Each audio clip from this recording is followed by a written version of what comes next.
Hi, so here we are for the second of the videos that I promised that I'd do, which is actually item number 3 on the list. I will meet my contractual obligations. I'll talk about this guitar first, if that's okay, and then I'll play a number, and then I'll talk some more. Consensus of the bit of feedback I got from mainly from people I knew and who could and who were very nice to me was that stop talking too much and play us something, will you? But I will do in a minute. This guitar is the guitar that I have owned from being a baby, not me being a baby, the guitar made for me in 1979 by a lovely man who was living in Leeds at the time called Stephen Phillips. The quick background to it was in 1976, 77, I called round to see him and he'd made himself a 12-string. And I know we've all got, I've got one, I'll bring it in another video. You sometimes pick up a 12-string and it's like a bloody grand piano, bang! This amount of noise came out. And he let me have a go in it, because he doesn't always let me have a go on his guitars.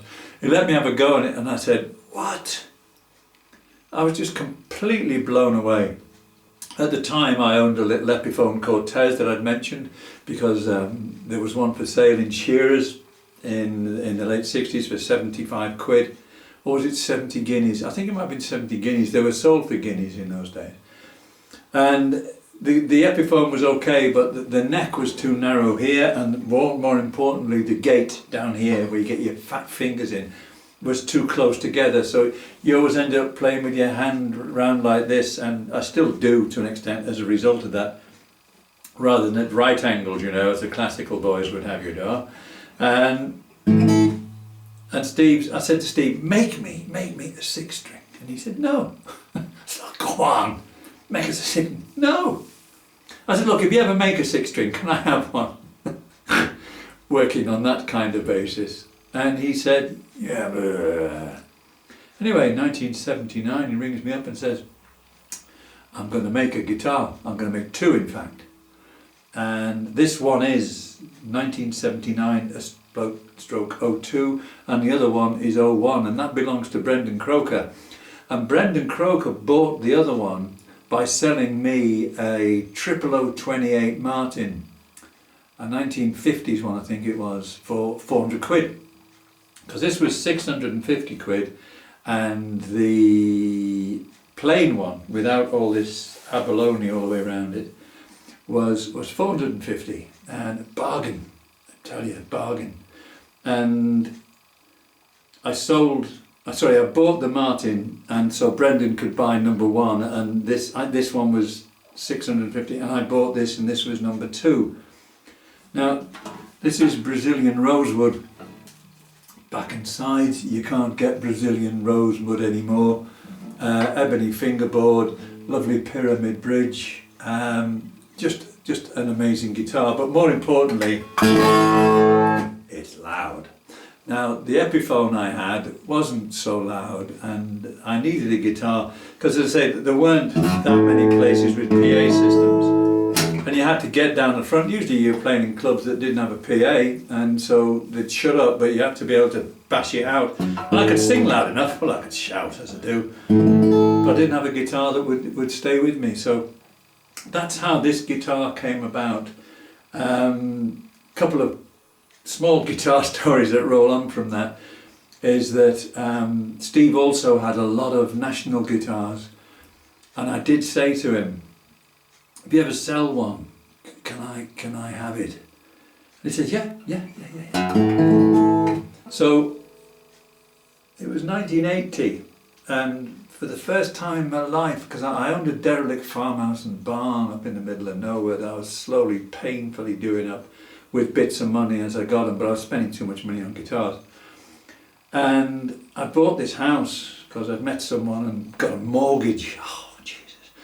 And needed wiring and plumbing and bathrooms and kitchens, the stuff that life comes and besets you with. And all my cash had gone. For the first time in my life, I didn't have a few quid kicking about, and Steve rang me up and said, it's for sale. Do you want to buy it? Ah, no. I've just spent all my money on all this stuff and I couldn't afford it. And it was 600 and odd quid. And I was really felt bad then because I'd made him promise me. Because if he, thing is with Mr. Phillips, he gives you his word, he will never break it. That I made him promise that he'd sell it to me, and he said, "It's okay, Dave. Somebody else wants it anyway." I said, "Oh, thank goodness, Steve, that's great." And that's the guitar that appears on the front of Brothers in Arms. I kid you not. It helped Mr. Murray a lot because it suddenly increased the value of National steel guitars massively. They were worth bugger all, but maybe it made it harder. They were worth nothing till Mr. Knopfler shoved that one on the front and did Romeo and Juliet on it. Yeah, there you go. Because the only other time you'd see one on the telly was when call out the instigator because the revolution's here. Can't remember the name of them. Thunderclap Newman. There you go. Bang! Thrashed out one on the telly. That was it. Yeah. All the stuff, all the information still in the head, but the disc has to spin a bit harder for a bit longer to recall it all. So that's the guitar. It's really lovely, and it's been on all my recordings until latterly when that little Vega's taken over, and I do treasure it. Sometimes I think about selling it, but then I think, nah, it's nice because it's got a richness of tone and rings that a lot of guitars don't have. So that's enough about the guitar. Someone wanted a song, so I'll do a couple of big Bill Broomsey numbers. First one's one I've known for a long time, and had a nice chat on the site with George Shublin, and with Chris James, having both. We've got the same record collections, really. We all have, because there were very few records about. Anyway, I'll stop babbling. Here we go.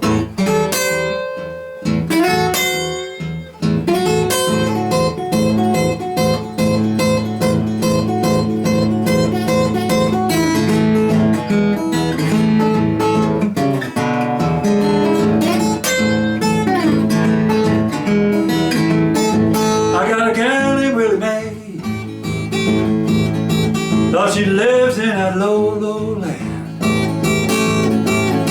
I got a gal named Willie Mae. She lives in that low, low land. Lord, the way I got that woman, declare I stole her from a man. All my life, baby, you know that I've had to roam.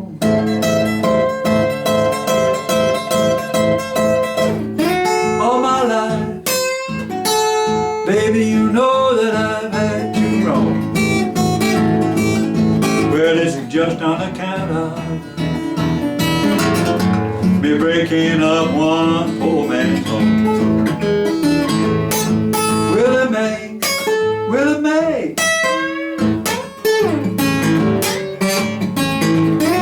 Willie Mae, you hear me calling you? Lord, I don't get my Willie Mae. There ain't no other one will do. When I get to think about Willie Mae, cold chill creeps up and down my spine. When I get to think about Willie Mae, cold chill creeps up and down my spine. Sometimes I wished I was dead. Willie Mae, you know I'm scared to die. I'm gonna leave here, baby, and I'm going down that line.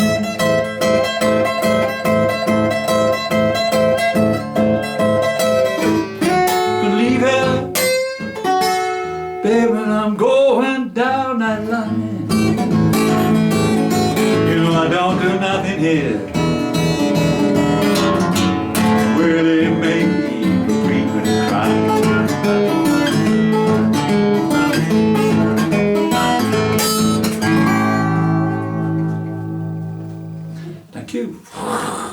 thunderous applause. Big Bill Broomsey. My idol, no, idol, IDLE, I'm idol. Love his song, dead simple riffs like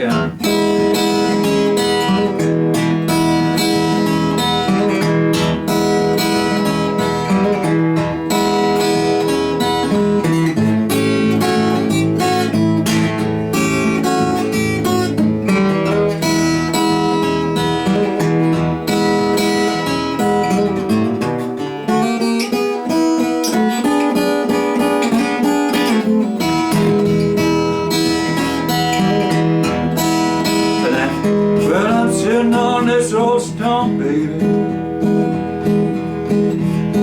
I got a worried mind. Yeah, I'm sitting on this stone, baby, I got a worried mind. Yeah, I'm thinking about my baby. Hey, standing at that back door crying. And it's like B.B. King, but it isn't. In that he sings and then he plays a bit of guitar. He doesn't tend to do both at the same time. There's odd numbers like Long Tall Woman, where he's playing bits and pieces and all the stuff he did in C, you know, like I get those blues when it rains, blues that I can't lose when it rains.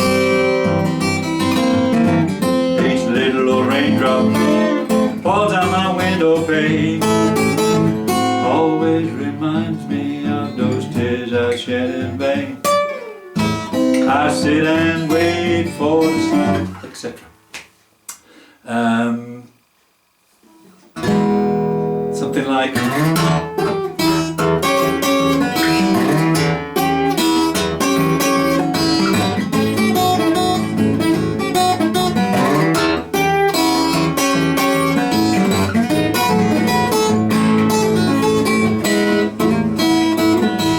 when it comes to sing, it's hey, hey, hey, hey, baby, hey. Said hey, hey, hey, hey, baby, hey. Put my arms around you, all I can say is hey. As I say, it's he sings and then he puts bits in. There's a song that I've forgotten. I'm sure George Shovelin used to do this one. He may still do it. If he does, I apologise, George. I think you do another stuff now, but and it was it's called Feeling Low Down. I think sometimes called Big Bill Blues, and it goes feeling low down, hey babe, I'm feeling blue. Woman I'm in love with loves another man too, that's why I'm so lonesome. Stay blue all the time.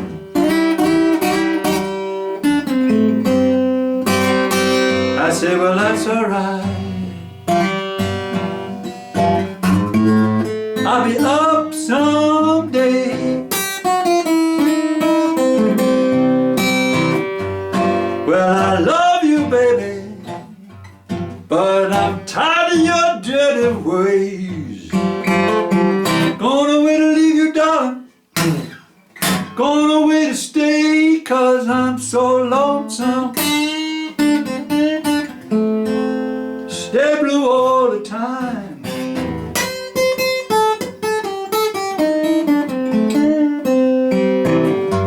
That's alright.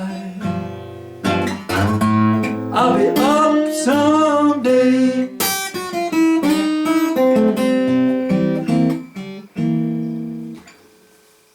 So again, he sings. Just I ought to explain the Broomsey thumb to you. It's the least I can do if you listen to all this junk. a lot of people play the guitar and they have the thumb at right angles to it, yeah, not like this. And you can't play Brunsey like that, and you can't really play Brunsey if you've got a thumb pick on. You need to have just your thumb, and you need to damp. So if I didn't damp, I'd get. But if you put your palm of your hand against the strings, and you get. So you can play.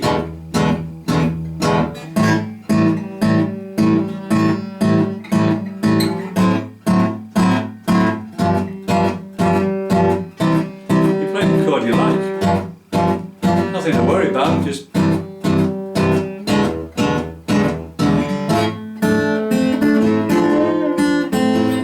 and it's a dead simple trick really. What you got to do is stretch your hand, stretch it as much as you possibly can, right out, and then relax your fingers.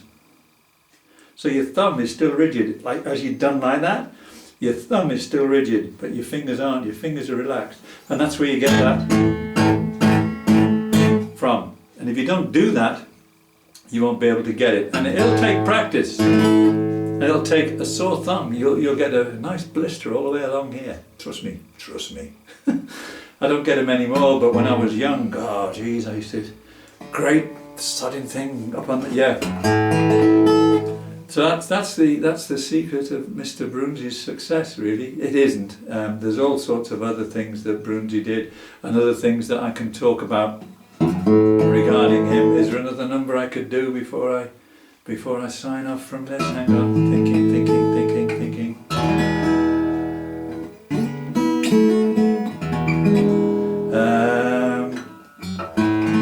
This one, I'll just do a verse of this one. This is a great tune. This is courtesy of a Brunsey EP that Steve Phillips gave me years ago, and it's a song called 5'7". I've got to do a couple of verses of it. It's similar to Willie May, but it's not anyway.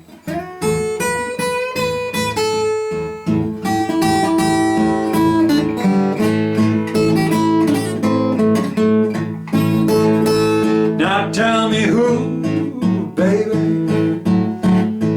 who's been fooling you? Now tell me who told you, baby, who's been fooling you? Telling you you're 5'7", baby, and you're 22. Well, they've been telling you got hair like ocean waves. When you come home to me, little woman, look like the water rats have stayed. Now tell me, who told you, baby, who's been fooling you? Telling you you're 5'7", honey, and you're 22. There you go.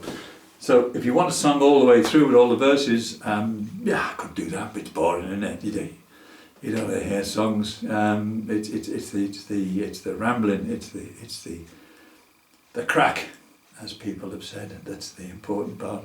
Thank you for listening. Thank you for watching.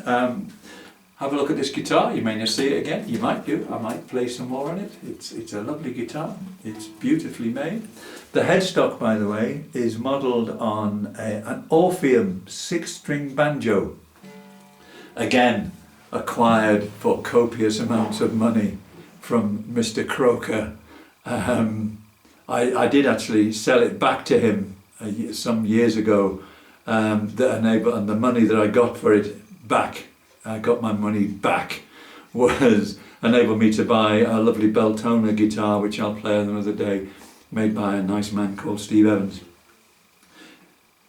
One last thing on the Croker story, the 00028, I got a phone call.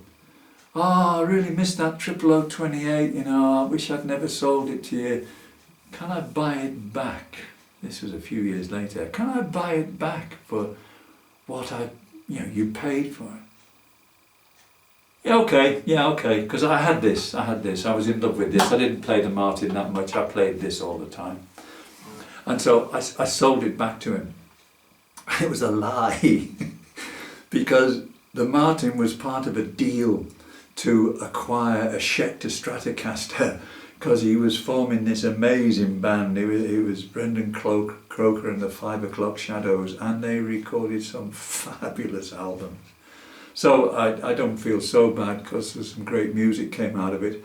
But I used to own a 0028 Martin that was now worth a lot of money. I don't anymore. Take care. Speak to you soon. Bye bye.